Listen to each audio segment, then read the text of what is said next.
আসসালামু আলাইকুম এভরিওয়ান, কেমন আছো তোমরা সবাই? আশা করি সবাই ভালো আছো। তো আজকে তোমাদের মধ্যে হাজির হলাম তুমি আছো গল্প হৃদয়ের পার্ট 6 নিয়ে। তো চলো দেরি না করে গল্পটি শুরু করা যাক। আমার পেছনে আমার প্রাক্তন এবং বর্তমান বসে আছে। হ্যাঁ, আমি ড্রাইভারের পাশের সিটে বসেছি। পেছনের সিটে বসেছে নুসরাত আর রোদেলা।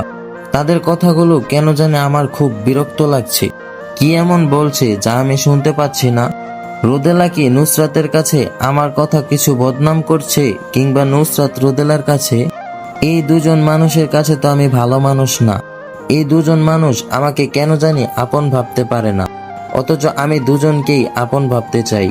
নুসরাতকে এক সময় কতই না ভালোবাসতাম, নিজের করে চাইতাম, কিন্তু সে আমাকে বুঝেনি। তাই তাকে আমার খাঁচা থেকে মুক্ত করে দিয়েছি।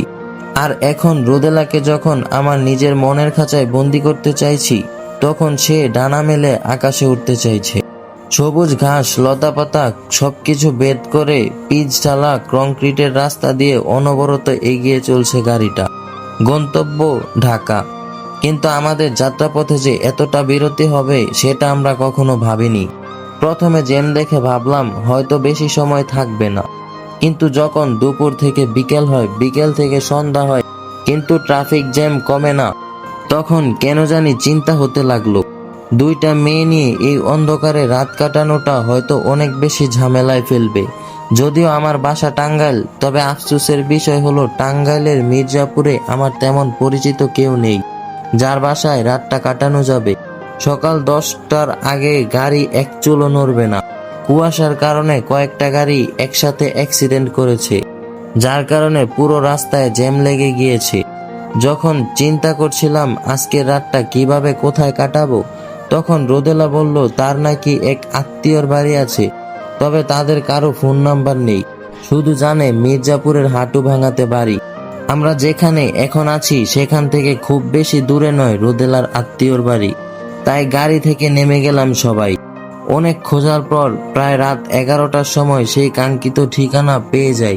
আমরা যে বাড়িতে এসেছি সে বাড়িতে খুব বেশি মানুষ নেই, দুইজন বয়স্ক মানুষ ছাড়া আর কাউকে দেখতে পাচ্ছি না। আমাদের অনেক আদর যত্ন করলো।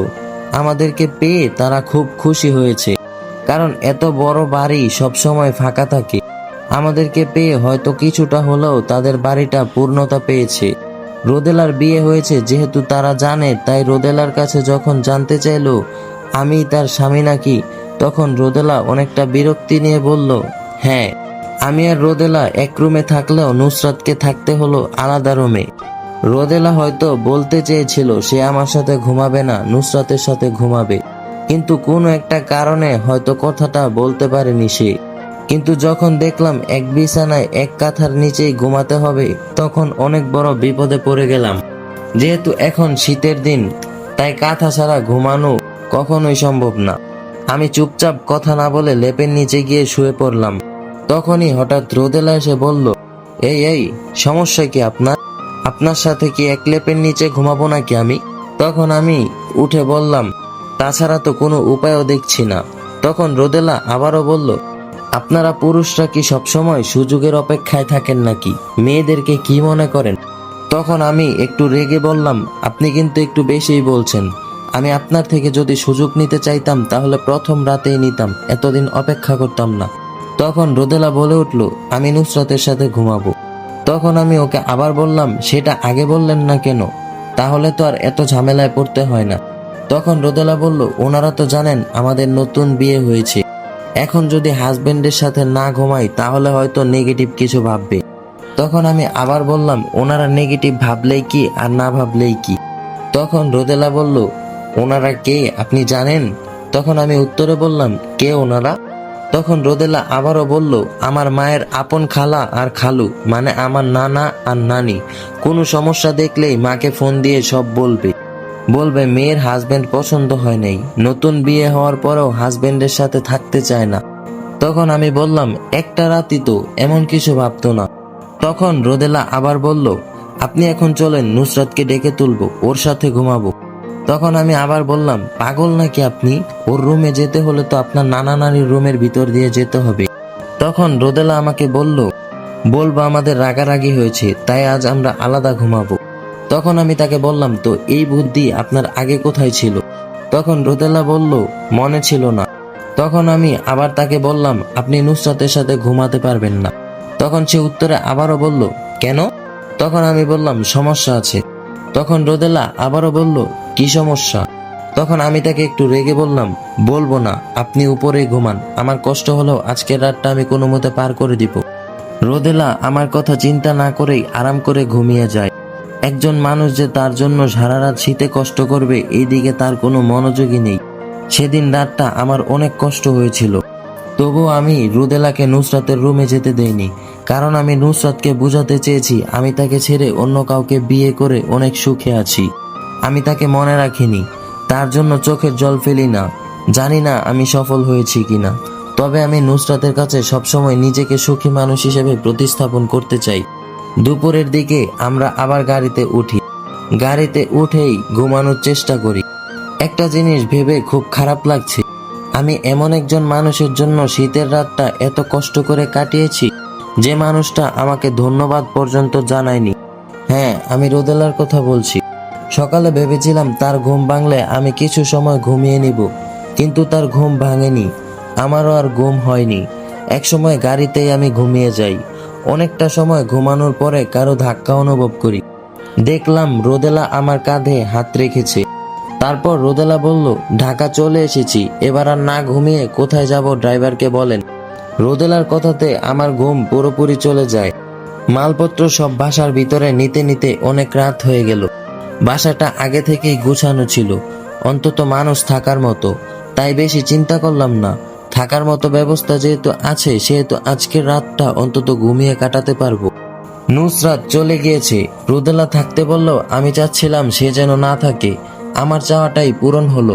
আপনার জন্য একটা সুসংবাদ আছে। তখন আমি বললাম, কি? তারপর রোদেলা বলল, সত্যি বলতে আমার কোনো বয়ফ্রেন্ড নেই। আমি চাইনি এত আগে বিয়ে করে নিজের জীবনটা অন্য কারো হাতে তুলে দিতে, তাই যে কোনো কিছুর বিনিময়ে বিয়েটা আমি করতে চাইনি, কিন্তু আপনার জন্য তা আমি পারলাম না। তখন আমি বললাম, বিয়ে করলে বুঝি নিজের জীবনটা অন্য কারো হাতে তুলে দেওয়া হয়? আপনার যে কোনো বয়ফ্রেন্ড নেই সেটা আমি আগেই বুঝতে পেরেছিলাম। তখন রোদেলা বলল, তাই তো, বিয়ের পর নিজের ইচ্ছার কোনো দাম থাকে না। সব কিছুতেই হাজবেন্ড অধিকার খাটাতে চাইবে, যেমনটা আপনি চান। তখন আমি আবার বললাম, বিয়ে মানে হচ্ছে একজন আরেকজনকে বোঝা। স্ত্রীরাই কি স্বামীর কথা শোনে? স্বামীরা কি স্ত্রীর কথা শোনে না? স্বামী স্ত্রীর জন্য স্যাক্রিফাইস করবে, স্ত্রী স্বামীর জন্য স্যাক্রিফাইস করবে, এটাই তো নিয়ম। এটা না করলে দাম্পত্য জীবন কখনোই সুখের হয় না। তারপর রোদেলা আবার বলল, এসব নীতি কথা আমাকে শুনিয়ে কোনো লাভ নেই। আমার আপনাকে আগেও ভালো লাগেনি, ভবিষ্যতেও লাগবে না। বিয়েটা করেছি পরিবারের চাপে পড়ে। সবসময় শুধু শুনে এসেছি অনেক মেয়ে আছে যারা শুধুমাত্র ফ্যামিলির চাপে নিজের ভালোবাসার মানুষটাকে ছেড়ে দেয়। যদিও আমার কোনো ভালোবাসার মানুষ ছিল না, তবে আমি আমার জীবনটাকে কুরবানি দিয়েছি নিজের হাতে শুধুমাত্র পরিবারের জন্য। আমি আপনাকে বলেছিলাম না, আমাকে বিয়ে করলে ইহকালে আপনি নরক যন্ত্রণা ভোগ করবেন।